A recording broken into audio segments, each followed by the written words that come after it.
Hello. On a tomb in the graveyard of St Anne's Church in London, there's an inscription that reads, "The first unanswered metaphysician of the age, a despiser of the merely rich and great, a lover of the people, poor or oppressed, a hater of the pride and power of the few, the unconquered champion of truth, liberty and humanity."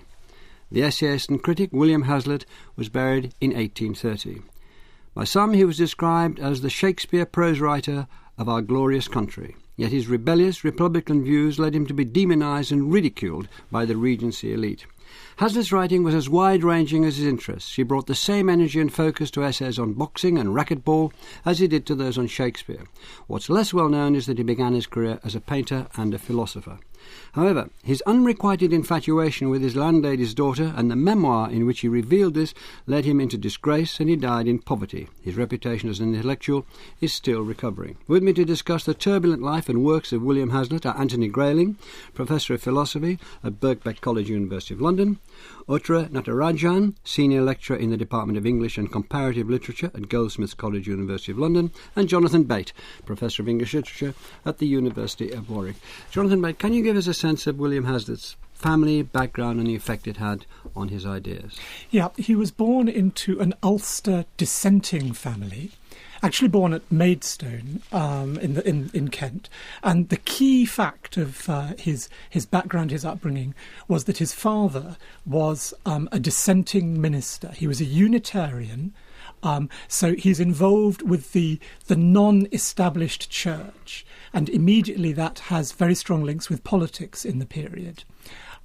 Early in Hazlitt's childhood, there was a falling out, really for sort of political reasons, within the congregation of his father, as a result of which his father went to America for a time and became one of the first Unitarian ministers in America. Then back to England and started a ministry on the Welsh borders, a little town called Wem, just outside Shrewsbury. But as I say, the key fact is that Hazlitt's father is a preacher and a political radical, and indeed publishes his sermons and so forth. And being a Unitarian, he didn't believe that Christ was the Son of God, but Christ was a great moral teacher, and this barred the young Hazlitt from education at the ancient universities. So at 15 he went to Hackney College, a college set up by dissenters, in which he got a far better education, so all three of you here today claim, than he would have got at Oxford or Cambridge. Yeah, this is one of the really interesting things about the links between radical thinkers in the 18th century and religion. The only established universities were Oxford and Cambridge in England. To go there, you had to sign up to the Articles of Faith of the Church of England. If you were a dissenter, you wouldn't do that. So the dissenters set up their own academies. There was a very famous one at Warrington, was one of the first ones where the great Joseph Priestley was teaching for a time. And then Hackney became the real sort of centre of dissenting education in London. Now, in the 18th century, education at Oxford and Cambridge was very much in the sort of, Aristotelian logic of the Middle Ages, and above all in the classical languages. Whereas at these dissenting academies, you would study contemporary literature, you'd study Shakespeare, history, geography, a much more rounded and contemporary curriculum. Politics, I understand. Indeed, absolutely, yeah. So a much more rounded and contemporary curriculum, and this was crucial in shaping Hazlitt. After a brief attempt following his brother to be a painter, and I'm sure everybody around this table likes some of his portrait paintings very much indeed. He studied philosophy, and can you tell us a little about that, Jonathan, and then go into this first meeting with Coleridge? Yeah, his older brother John became quite a successful portrait painter, especially of miniatures. And to begin with, Hazlitt thought he would follow in his brother's footsteps. And there are some very, very fine paintings by him. There's a wonderful painting in the National Portrait Gallery of his friend Charles Lamb looking like a Venetian senator. Hazlitt, as a painter, was very, very influenced by Titian. In 1802, when the war with France came to a temporary cessation, he was able to go to Paris and start copying portraits in the Louvre. And he said that Titian's portrait of the young man with a glove in black absolutely shaped his idea of what a great portrait was like. Later, then he studied philosophy. Sorry to hurry you along, but you've got a lot to do. Yeah. Then he studied philosophy. Then he studied philosophy, and he thought that he had come up with a really original philosophical idea. Anthony, I'm sure, will tell us it's not as original as Hazlitt claimed it was, but in 1808 he published his first work, a work of philosophy called An Essay on the Principles of Human Action. And after that essay, which Anthony can tell us a little bit more in a moment, he set off as a journalist, essayist, and met Coleridge. In fact, he walked 10 miles on a raw morning to hear Coleridge speak a sermon, and that was the sacred year of 1798. 1798, yeah. I mean, the chronology is a bit confusing here because he wrote the essay a lot later. The essay is called My First Acquaintance with Poets, and it's about the year 1798, where Hazlitt is 20, so he's just on the threshold of adulthood. And Coleridge, himself a preacher, comes to preach at Hazlitt's father's church. And Hazlitt is absolutely enchanted by this figure of Coleridge, the great thinker, the great poet, and Hazlitt feels that he's in touch with new ideas and a new sense of every aspect of intellectual life coming together. And Coleridge preaching on truth and genius, although he turned on him savagely later, that is Hazlitt on Coleridge, and the other way around. Anthony Grayling, first of all about this philosophy, and then Hazlitt's view of the French Revolution, which broke out in 1789. Yes, indeed. Well, in fact, it is an original idea in Hazlitt. I'd like to defend him on that one, although it came out of a debate in the 18th century about personal identity and the continuity of personality through time, which had been originated in the 17th century by John Locke. So there had been considerable discussion about this, and the discussion focused on the fact that traditionally, of course, people thought we had immaterial souls which persist through all the vicissitudes of ordinary life, and that's what survives death. But the Unitarians, like William's father and the great Joseph Priestley and Price, who were principal discussers of this problem, were materialists. That is, they, in the case of Priestley, didn't think that we had a immaterial soul, and that posed some difficulties because what is it that survives over time given all the physical changes we undergo, and what happens at the resurrection? That was the great point. And in the year of Hazlitt's birth, 1788, I think it was, wasn't it? 78. Priestley and Price published a correspondence they had had with one another on this very question. And when Hazlitt went to the New College in Hackney in the 1790s, one of his teachers, a man called Belsham, had been a commentator on this discussion. Hazlitt must have discussed it with Belsham and heard lectures on the Priestley thesis about personal identity, and it was as a result of that and of reading the Baron d'Holbach on the nature of man that he realized that there was a very key implication of the idea that our personality is not a matter of an immaterial soul, but is a matter, as it were, of a succession of different stages. And this is that our future selves don't exist. And therefore our relationship to our own future selves is the same as our relationship to anybody else. And the importance of that insight was that in the 18th century, and even still today indeed, people think that the reason why we do what we do, the basis of our moral action, is our self-interest, is the fact that we put ourselves before anybody else. And Hazlitt recognized that if our future selves are on a par with all other selves, then in fact the way we act with respect to our future self has the same basis as our action for everybody else. And he called this the natural disinterestedness of the human mind, and that it is imagination, sympathetic imagination, which connects us with the interests of our future selves and therefore of everybody else, and it's on a par. It's not self-interest which is important, but disinterestedness. He pinched a phrase to say that his book of philosophy was stillborn from the press and hardly anybody read it, but it eventually it influenced certainly what he wrote from then onwards and the way he tackled the subjects he took on. It deeply influenced it. Yes, he came to say that since metaphysical treatises, and I should just mention, by the way, that the word metaphysics in Hazlitt's day meant what we nowadays call philosophy, because the word philosophy in Hazlitt's day meant what we now call science. It's all very confusing, but metaphysics meant very philosophy. Straightforward. And he recognised that a dry, detailed analytical treatise was going to reach very, very few readers. It's still true, maybe even more true today than it was in Hazlitt's own day. And so he wanted to purvey his philosophical insights in popular essays, and came, therefore, to do that, and to say that almost all his essays had underneath them some application of one or other of the principles that he had worked out very painfully and over a very long period of time, from the 1790s into the first and second decades of the 19th century. He was 11 when the French Revolution broke out. He became a passionate supporter of the French Revolution, and more surprisingly, he continued to be a supporter after the Terror, which a lot of his then idols, younger idols, Coleridge and Wordsworth being the prime examples, ceased to be. He followed Napoleon. Napoleon, to him, had carried through the revolution. The Napoleonic Code was the personification of the best of the exemplification of the best of the revolution. Can you talk to that for a while? Yes, indeed. Well, firstly, of course, the revolution caused the most immense excitement all around the civilized world. We have reports of people in Moscow and St. Petersburg saying how, people of all nationalities had come out on the streets and hugged one another when they heard about the fall of the Bastille.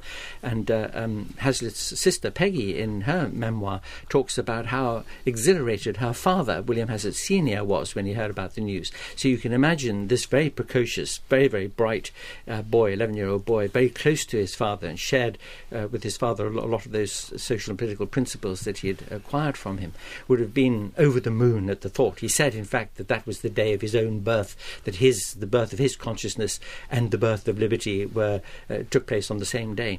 And he was true to that, as some other people were too. Not everybody was disabused by the terror that happened later on. The principles of the French Revolution were very deeply rooted in the whole radical dissenting tradition, which of course was quashed by very repressive laws against in the 1790s. And he remained faithful to that, and he believed that Napoleon had taken the best of those principles. And, when you look at the way Napoleon put down a rabble of kings in Europe, it's a nice joke that Hazlitt tells, but somebody said to him that he admired Napoleon for putting down the rabble in the streets of Paris with cannon, grape shot. And Hazlitt said, no, I admire the way he put down a rabble of kings in Europe and brought the Holy Roman Empire to an end, opened the ghettos and enfranchised the Jews. And he was a great admirer of Napoleon's. And when Napoleon was defeated at Waterloo much later on, he was drunk for 2 weeks and then gave up alcohol altogether. So it just shows you how deeply and passionately attached he was to Napoleon. And indeed, we should mention that his last great work at the very end of his life was a rather curate's egg of a 3-volume biography of Napoleon.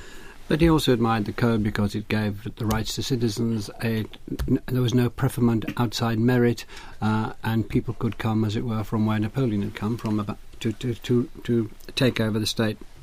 Uttara, Natarajan, what were the other important philosophical influences at work on Hazlitt? Or we're just laying the basis for it before we move on. Well, as Anthony said, Hazlitt's reaction was against these philosophers who grounded all human action in self-interest. And that was in turn underpinned by a notion that we're all propelled by our senses. We feel ourselves and the world around us through our senses. So in a way we're trapped by our senses because our senses cannot give us any real feeling of anyone else. This is why we naturally act self-interestedly. Hazlitt was therefore naturally drawn to philosophers who could counter, I think, these notions of being completely ruled by the senses. Rousseau's Émile, he says, was very much a model for him. Rousseau criticises the modern philosophy in Émile, the material philosophy, as Anthony said. He's particularly dismissive of the notion that all our thoughts and feelings can be boiled down to physical impressions.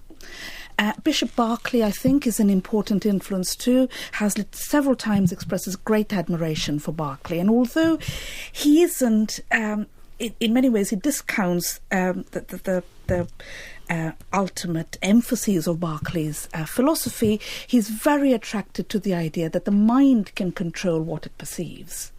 That we're not controlled by what the external world impacts on the senses, but we in fact can control what we perceive. And a very key influence also, especially on that early essay, is Bishop Butler in the Rolls Chapel Sermons. And what's crucial for Hazlitt about Butler is that Butler insists that we can decouple sensory response, sense impressions, from self-interest. Can you unravel that a bit more? I can. Butler says that there are all kinds of ways in which, when we gratify our senses, we in fact go against our self-interest. For instance, we indulge too much. We might get a bit too drunk. You might eat too many sweets. And actually, you know that it's bad for you, but you do it anyway. So sensual gratification is clearly not the same thing as self-interested behaviour. We can separate self-interest, which is a more abstract thing, from sensual gratification, and that abstract thing, self-interest, is driven by wanting some sort of benefit, a good. And this is Hazlitt's key point in the essay. He says that whether we act on our own behalf, whether we act on behalf of somebody else, what we want is a benefit or a good. What drives us is a love of good and not a love of self. Out of all his influences, because he did take contradictory influences. He was a great supporter of the French Revolution, and yet he was a great admirer of Edmund Burke, the conservative, magnificent orator and writer who was very much strongly against the French Revolution. And so it went on. Did the melting pot of his mind never stop melting, or did he come to some kind of resolution? Hazlitt prided himself, I would say, on his own consistency. He very much, in later life, declared that his ideas hadn't changed very much from when he was 16. So I think what he's doing is engaging with different philosophers and adapting from them ideas which conduce to his own thesis, which is that everything is imaginative. And yes, I think it does all come together. Anthony Grayling, he wrote another book, after the essay on the principles of human action, he wrote a book, Free Thoughts on Public Affairs, but I want to get towards his essays, and we've announced this as the greatest essayist in the English language, and the sooner we get onto that, the better. But as a final point, from what Uttara said then, are we talking about someone whose essays, whose ideas that he worked out, as you say, painfully over a long term, about the place of the imagination, as well as the place of reason, these are the two, as if we can pick out two guiding lights? Yes, first let me just mention that, of course, in addition to the essay on the principles of human action, he published a number of other things and did a number of other things that were specifically philosophical. I mean, right up until 1812, just before he became a parliamentary reporter for the Chronicle newspaper. One was a redaction and edition of the great 7-volume work by a man called Abraham Tucker called The Light of Nature Revealed. And another was a set of lectures that he gave, his very first lectures in 1812 on the history of English philosophy, which is fascinating from the point of view of the fact that what we now think of when we look back across the landscape of 17th and 18th century British philosophy, we think, Locke great, Berkeley slightly less important, Hume great, and so on. With the exception of Hume, what Hazlitt did was to reverse those judgments. He had a very poor opinion of Locke, who he thought had plagiarized Hobbes, and he was a great admirer of Berkeley, who is a wonderful thinker. So he devoted a very, very great deal of time to the deep study of philosophy, and close attention to the texts of contemporary and recent philosophers, as in the case of Abraham Tucker. And so one has to grant that everything that he wrote after that time, all his essays, float on a deep ocean of good, profound philosophical understanding. And as you read those essays and go through them, and of course they're so magical and wonderful, as we'll come on to later, that you are swept along by them. But if you pause over them, you notice that these philosophical ideas, these philosophical impulses are there and inform everything that he writes. Well, let's get to the essays. Jonathan Bate. He's taken on by the Morning Chronicle. He starts writing the essays. Can you give the listeners who are about to rush out and buy Hazlitt, we all hope, a taste, if they haven't got already, a taste of what struck people about him? Because away you go. Well, he began, as Anthony said, actually as a parliamentary reporter. That didn't last too long, because what happened was early in 1814, the theatre critic of the newspaper left, and Hazlitt was propelled into the job of being the theatre reviewer. And it was really with his theatre reviews that his essay writing style began to take off. So over the following year, sort of 1814 through the rest of the Regency years, he starts writing essays for many different magazines and newspapers on all sorts of different themes. And I think the great thing to have a sense of with Hazlitt is that he had this wonderfully capacious, hungry imagination. He would write about anything. Well, let's give us some... Can you give us a scattergun resume of what he'd write about? Well, he would write about... the post office. He'd write to a about boxing match. Yeah, Wordsworth. Exactly. Well, you're doing it for us, Melvin. For me, the brilliance of Hazlitt is that whether he is writing an essay about a Shakespearean tragedy or about some Indian jugglers performing on the street, whether he's writing about John Kavanagh, the fives player, or Malthus's essay on population, he approaches it with the same energy. One of his great words is gusto. Gusto, he says, is power or passion defining an object. He looks at his experience, the world around him, the politics around him, his memories of the past, and he animates everything with extraordinary gusto. Can I come back to you, Uttara, for a moment? Running through his criticism is his notion of genius. Can you tell us what he meant by genius? Absolutely. What seems to me very interesting about Hazlitt's idea of genius is that there emerge quite distinctly two kinds of genius in Hazlitt's writing. One is Shakespeare. Shakespeare to Hazlitt is the kind of genius which can become anything at all.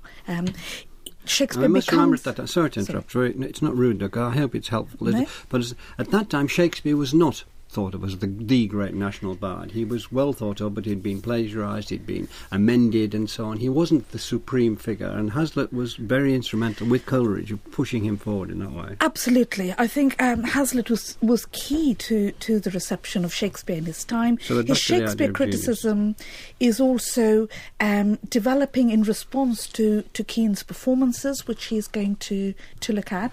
And his notion of Shakespeare is a genius which can become any character that it represents. It's a protean genius, he calls it. But then that's without ego as well. It matters exactly, that he contrasts it with Wordsworth, who has ego. Exactly right. It is about Wordsworth. Exactly right, yeah.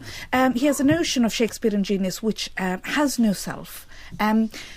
But side by side with that, he has examples of genius. You mentioned Wordsworth, who he admires but is also quite antipathetic to in some respects. A better example is Milton. Milton, he says, is what he calls an ordinary genius.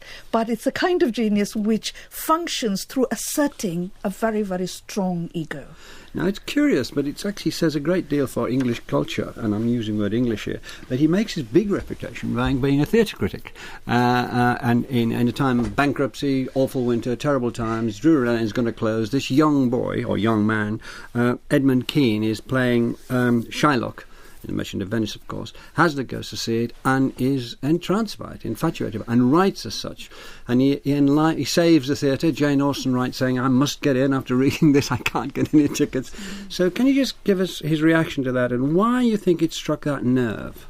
Yeah, I mean, it really was the case that there was a wonderful piece of good fortune that Kean arrived as actor at exactly the moment Hazlitt arrived as critic, and they sort of made each other's reputations and transformed the theatre.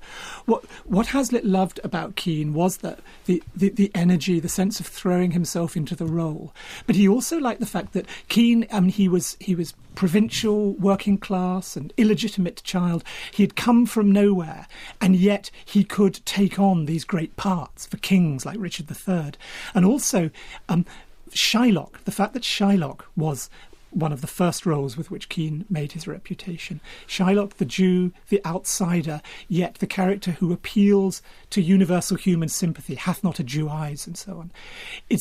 Keane's performance and then Hazlitt's mediation of that performance to the public through his review is the first moment where people begin to see that Shylock is a deeply humane character, that Shakespeare has not written an anti-Semitic play, that Shylock is in many ways the most sympathetic character in the play. And note that word sympathy. That's the idea, going back to the essay on the principles of human action, the idea of sympathising, empathising with the point of view of another. That's what an actor can do. An actor can become another person.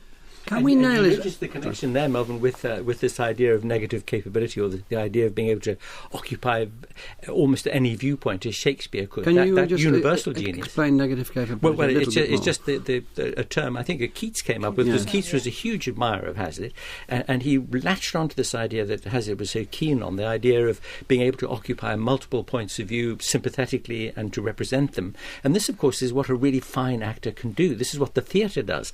And this is why it's out of Hazlitt's theatre criticism that you get perhaps the best example of the application of this idea of the universalising genius. I notice, to my horror, that there isn't a copy of Hazlitt's essays on this table, but can you give listeners some idea of what he was saying about Keane that infatuated, that caught the imaginations of people like Jane Austen, the London theatre-going public, and saved an entire theatre from bankruptcy?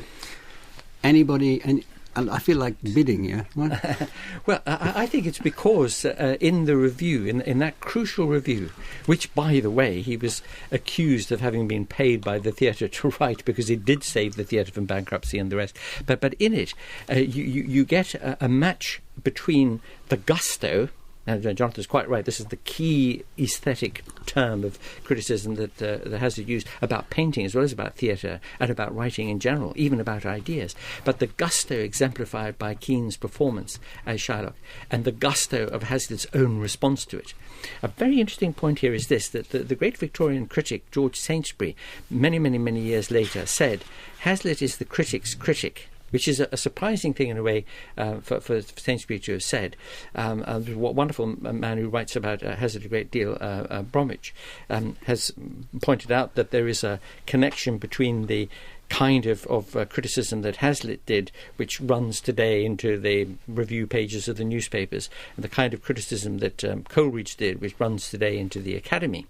And what Saintsbury meant was that Hazlitt was approaching the task of criticism, and therefore the task of reviewing Keane, as a sensitive, responsive, thinking, feeling human individual who was being thrilled by the moment of performance. He wasn't bringing any kind of academic theory to it, but he was responding to it as a thinking, sensitive person. And it was the power of the review, the gusto that came through the review, that really captured the imagination of people who read it and had that transformative effect. Jonathan Bate, and then I'll go to Uttara. Yeah, I just think we do need to give listeners a sense of his wonderful style. He begins his review of a performance of Shakespeare's Coriolanus. Shakespeare has in this play shown himself very well versed in politics and human affairs. The person who reads Coriolanus, or sees Coriolanus, may as well save himself the trouble of reading Burke attacking the French Revolution or Paine defending the French Revolution, because Shakespeare gives you both sides of the argument. Then he says, the language of poetry, however, falls in with the language of power. A lion is a much more poetical object than the herd of wild asses that it is hunting. And then he goes on from there to talk about the fact that although Shakespeare in Coriolanus gives you both what he calls the aristocratic and the democratic point of view, gives you both Coriolanus and the people, in the end, the passion of poetry is more on the side of Coriolanus, of the aristocracy, of power, which in terms of Hazlitt's politics is a difficult position to be in. So what happens in that essay is you have a brilliant reading of Shakespeare's play, you have an account of the actor, on this occasion it was actually an actor called Kemble rather than Keane who was playing the part, and you have Hazlitt grappling with great questions about aesthetics and politics. You get an awful lot for the price of one 5-page essay. Uttara, can I ask you, we're talking about essays. Mm-hmm. Are we talking about a time when poetry and essays were considered to be the two finest ways to express yourself, and the novel was not as highly regarded as these two forms, nothing like as highly regarded, and in the essay Hazlitt could not only find a place in which he could put his vast, massive range of interests, as Jonathan indicated a few minutes before, but reached the highest level of literary excellence of which he was capable. I think that's true. I think it was very much his genre. It's a genre which he brought to fruition. And I think it's absolutely right that we see it as a particularly romantic development, I think, in the essay. Hazlitt is inheriting the tradition of Montaigne, who's writing, unlike his classical predecessors, much more informally, addressing his audiences much more intimately. And then we have the 18th century essays, especially of Addison and Steele, which Hazlitt admired. And Hazlitt has that kind of easy, familiar style. But he's also... running through it all is a kind of is a weight, is this philosophical way of thinking. It's talking about familiar subjects, everyday life, all often with great humour, with great energy, but also with a certain kind of seriousness. And I think we should connect what Hazlitt is saying about familiar style with what Wordsworth is saying in the preface to Lyrical Ballads about poetry, where poetry, he says, takes subjects from common life. It uses a language really used by men. These things, common life, the language really used by men, are in fact idealised by poetry. And there is a similar process of idealisation, I think, which goes on in Hazlitt's essays. It's interesting. It's interesting when Hazlitt met Coleridge and Coleridge took him to meet Wordsworth. They read to him the Lyrical Ballads. He discussed the Lyrical Ballads with them then and said that he'd learnt a great deal from Coleridge in particular about how to clarify his ideas. Indeed, he saw them in manuscript and immediately recognised, and this says something about Hazlitt's powers as a perceptive critic, saw their value and their significance.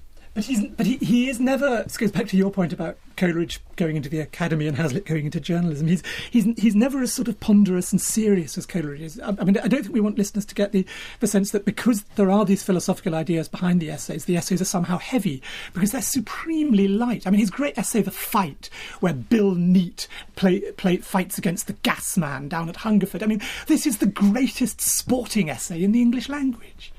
And indeed was recognised as such by... there was a great heavyweight champion of the 1920s who, after having had his head bashed a lot, did a collection of essays on boxing and said in the preface to it, Hazlitt's essay on boxing is the greatest ever written. But nonetheless, he moves from The Fight, doesn't he, to images from Dante's Inferno. It's a very good example of how it is wonderfully light, but it is never just light. And there's always that kind of anchoring of that everyday experience in something larger, I think. It should be mentioned that Hazlitt's essays never begin with throat clearing. A hand comes out of the page, grabs you by the throat and rushes you off immediately. It's not so much throat clearing as just throat strangling. We, because his personal life infringed so much on not only his reputation but work he did, let's turn to that. He married Sarah Stoddart, and by about 1820 that had cooled, and he was living in that marriage had cooled. He was living in lodgings without her in Holborn, and then he was besotted, infatuated, fell in love. What are we going to call it, Jonathan? This is a painful but fascinating story. His infatuation with his landlady's daughter, Sarah Walker. Who was 18. Yeah, she was 18 and a little bit of a flirt, and it seems that the mother sent this girl in to flirt with all the young gentlemen who lodged in this place in Southampton Buildings in order to persuade them to stay there. And Hazlitt, a great romantic, a great idealist, he absolutely fell crazily in love with this girl, and he sort of projected onto her an awful lot of feelings that, in a sense, weren't provoked by her. But it led him to go off to Scotland, where it was easy to get a divorce, in order to divorce his wife so that he could marry Sarah.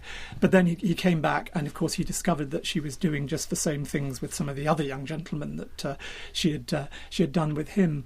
And he then, foolishly, from the point of view of his reputation... Not just one second, before we go to Liberal Morris.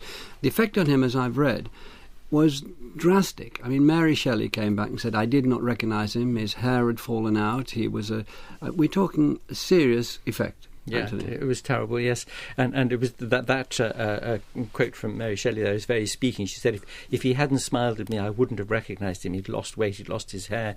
He was absolutely devastated by this experience. And it's quite important to put it into the context of Hazlitt's thinking about these matters and also his emotional makeup, because he was one of those men who can't match the Virgin and the Magdalene, the Madonna and the Magdalene. There was a huge Some of us gap call it between Magdalene, them. just Oh, yes, of course, yes. So my college at Oxford, which is why I keep calling it that.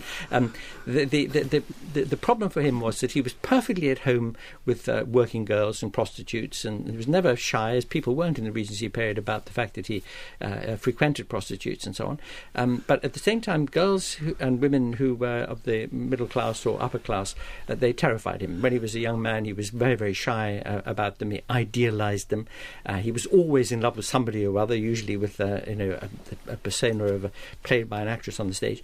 And so when he met Sarah Walker, he was over-prepared in a way to project, as Jonathan says, all his idealisations and fantasies. And he'd written about this some years before. In a review of Sigismondi on European literature, he had said things that later on Stendhal, his friend, picked up on, this idea of idealising somebody and being prepared to fall in love with somebody because of your own fantasies about it. And perhaps as a way to get through it, as Jonathan was saying, I have to move on a bit quickly now, he wrote a memoir stroke novel called Liber Amoris, The Book of Love. This came out anonymously. Everybody knew it was Hazlitt, and he was slated. And can you go on from there? Pimpled Hazlitt, people started calling him, and the idea that he'd fallen in love with this tailor's daughter, the landlady's husband was a tailor. It ruined his reputation. It's a book some people still find quite painful to read because it is so raw, so honest about the way that falling in love can lead you into a kind of self-abasement.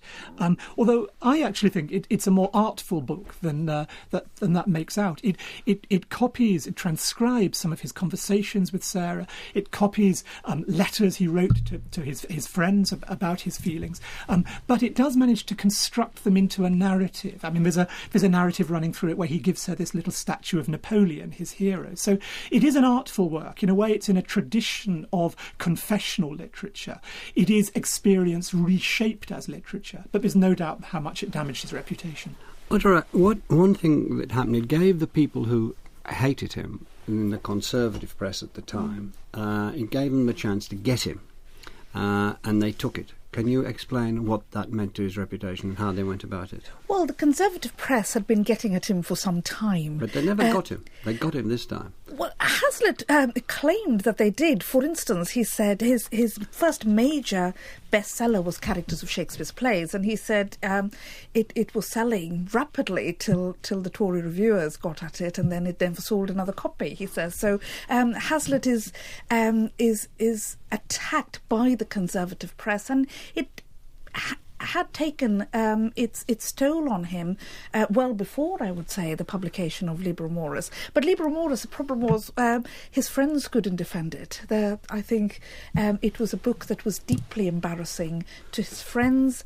It was seized on with delight by the Tory press, and I think it was almost, but not quite, the nail in the coffin, I think. And the press was vicious at this time. This is the era where rival newspaper editors can get shot in duels and so on. And as Uttara says, earlier Hazlitt's Characters of Shakespeare's Play had been attacked by a Tory reviewer, and Hazlitt responds by describing him as the invisible link that connects literature with the police.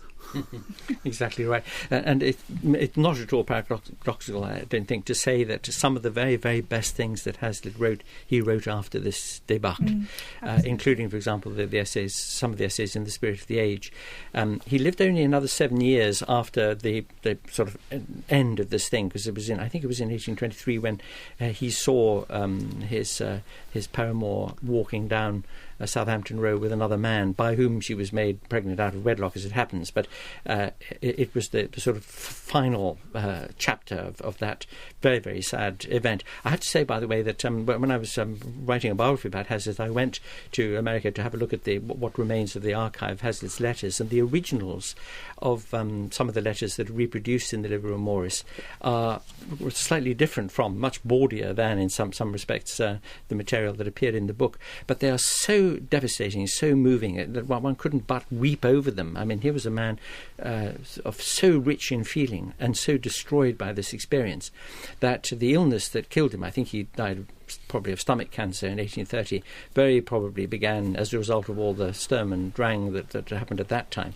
But yet in those sort of twilight years, in a way, the twilight of his reputation anyway, when he travelled extensively on the continent, spent a lot of time outside Europe, became very poor, it was in that time that some of his very, very best things were written. But nevertheless, just return to my point earlier, and if it's wrong, do say so. His reputation did suffer badly from that, and although Anthony's pointed out he wrote some fine stuff after it, in terms of that, he became a disregarded figure and remained disregarded for quite a long time. His reputation has taken a long time to sort of to bring back up, hasn't it? Yeah, there's no doubt his reputation took a hit. I mean, some of the late Victorian, early 20th century writers like Robert Louis Stevenson thought very highly of his style. Until he read Liber Amoris and he threw it over the room and said he won't read Hazlitt again. Exactly. And then I think the other thing that Hazlitt suffered from was that the essay as a form fell rather into disrepute in the early 20th century. Hazlitt's close friend Charles Lamb became regarded as a rather whimsical, sentimental figure. So the academic critics of much of the 20th century really took against Hazlitt. David Lodge wrote a novel in 1984 called Small World, in which there's a sort of risible scholar who works on Hazlitt, and this is thought to be, only the kind of smallest mind could possibly be interested in Hazlitt. And yet, in the 20 years since then, David Lodge has been proved comprehensively wrong, because some of our great minds, Tom Paulin has written a wonderful book on Hazlitt, and Michael Foote was a great Hazlitt fan. There's been a great revival in the last 20 years. And how would you say, Uttara, finally, his reputation stands now? I think it's higher than it has been in a very, very long time. I think especially as an essayist, but also as a political writer. And I think finally, at last, the worth of the Shakespeare criticism as well is really starting to emerge fully into view. So, died in poverty, happy ending. We hope well, so. I suppose... But as he was a materialist, he won't know this. Yeah. Yes, he won't know. Happily, we do. Thank you very much.